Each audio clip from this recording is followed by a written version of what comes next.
જો કે જ્યારે વાત અસંતોષ કે અંદર નારાજગીની આવે ત્યારે શુક્રવારે ઇફકોની ચૂંટણી બાદ ભાજપના નેતાઓ વચ્ચે રાજનીતિ શરૂ થઈ છે। આ સહકારી જગતના ચૂંટણી પરિણામની ભાજપના નેતાઓ જ એકબીજા પર ટીખળ કરી રહ્યા છે। ભાજપના મેન્ડેટ પર ચૂંટણી હારેલા બિપિન પટેલે ટીખળ કરતા કહ્યું કે સંઘાણી ઇફકોની ચૂંટણી જીત્યા તેમ વિધાનસભાની ચૂંટણી જીત્યા હોત તો મને આનંદ થાત। સાંભળો બિપિન પટેલનો કટાક્ષ। માન્ય જયેશભાઈ અને માન્ય દિલીપભાઈ ઇફકોની ચૂંટણીની અંદર જીત્યા એ બદલ તેમને હૃદયપૂર્વકના અભિનંદન પાઠવું છું। સાથે સાથે ભારતીય જનતા પાર્ટીએ માન્ય દિલીપભાઈને વિધાનસભાની ટિકિટ આપી હતી અને એમાં જીત્યા હોત તો મને વધુ આનંદ થાત।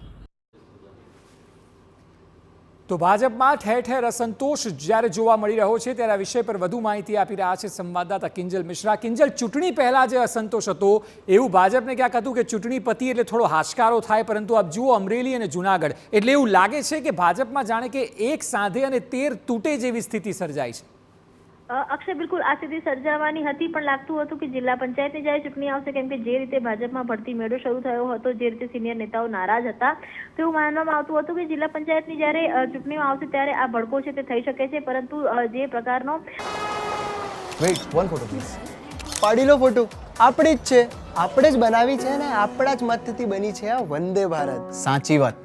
કોણે વિચાર્યું હતું કે આપણી ટ્રેનોમાં પણ રિવોલ્વિંગ સીટો અને વિસ્ટા ડોમ્સ હશે, એરપોર્ટ જેવા એસ્કેલેટર્સ, લાઉન્જ, ફૂડ કોર્ટ પણ રેલવે સ્ટેશન પર હશે, શહેર શહેરમાં મેટ્રો, અને યાર હવે તો બુલેટ ટ્રેન પણ તો આવી રહી છે। અને તો પણ ખબર છે કે મોદીજી શું કહે છે? આ તો બસ ટ્રેલર છે।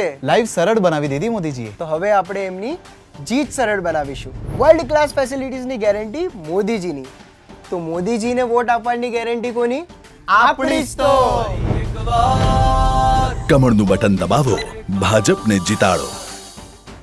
ઉકળતો ચરુ છે સ્પષ્ટ જોવા મળી રહ્યું છે। જો આપણે અરવિંદ અડાણીની વાત કરીએ તો અરવિંદ અડાણી એ વ્યક્તિ છે કે જેમણે કોંગ્રેસ છોડીને ભાજપમાં આવ્યા અને હવે સવાલ પક્ષ કરી રહ્યા છે કે પક્ષ વિરોધી પ્રવૃત્તિ થઈ। અત્યારે જ્યારે તેમને પોતાની પર વિષય આવી રહ્યો છે ત્યારે પક્ષ વિરોધી પ્રવૃત્તિ તેમને યાદ આવી રહી છે। બીજી તરફ આપ જુઓ કે જવાહર ચાવડા છે તે ભાજપમાં જોડાયા છે। જવાહર ચાવડાના પુત્ર ક્યારેય પણ ભાજપના ખેસ સાથે જોવા મળ્યા નથી, એટલે હજુ સુધી તેમના પુત્રએ સત્તાવાર રીતે ભાજપમાં જોઈનિંગ કર્યું નથી, પરંતુ હવે તેમને એવું લાગે છે કે તે હારી રહ્યા છે। એટલે જો જે વ્યક્તિ ભાજપમાં હમણાં જ આવ્યા હોય અને તે પક્ષ વિરોધી પ્રવૃત્તિની ફરિયાદ કરી શકતા હોય તો અમરેલીમાં નારણ કાછડિયાનો જે બળાપો છે તે પણ જોવા મળી રહ્યો છે કે નારણ કાછડિયા દ્વારા સીધી રીતે જે ઉમેદવાર છે તેની ઉપર પણ સવાલ છે તે ઉભા કરવામાં આવ્યા છે। અને આપ જુઓ કે અમરેલીમાં સૌથી ઓછું મતદાન પણ થયું છે। જે વાત હંમેશા કહેવામાં આવતી હતી કે આ વખતે ભાજપના કાર્યકર્તાઓ ડીએક્ટિવ છે, કેમ કાર્યકર્તાઓમાં નારાજગી છે, એક પ્રકારનો ટેમ્પો નથી, તો આ વાત સીધી હવે ખુલીને બહાર આવી રહી છે। બીજી તરફ સરકારની અંદર મેન્ડેટનો અનાદર થયા હોવાની વાત ચાલી રહી છે, તો બીજી તરફ મેન્ડેટ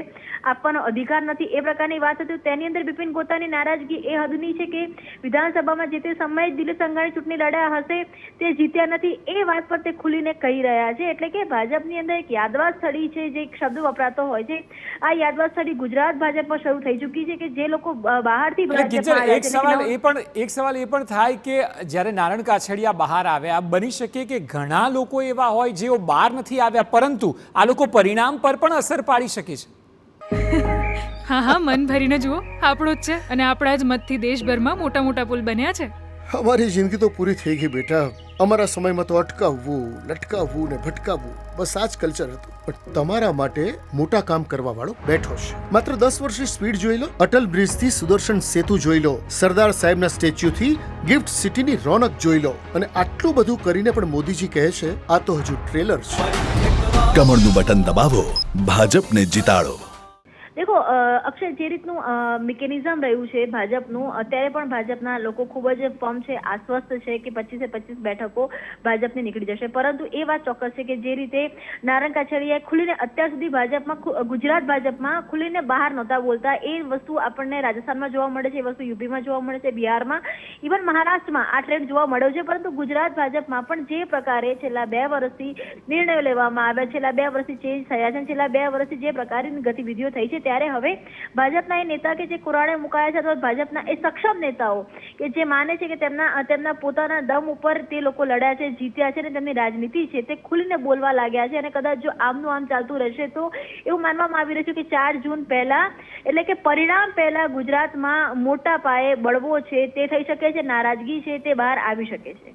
જી બિલકુલ કિંજલ, આભાર સમગ્ર માહિતી બદલ.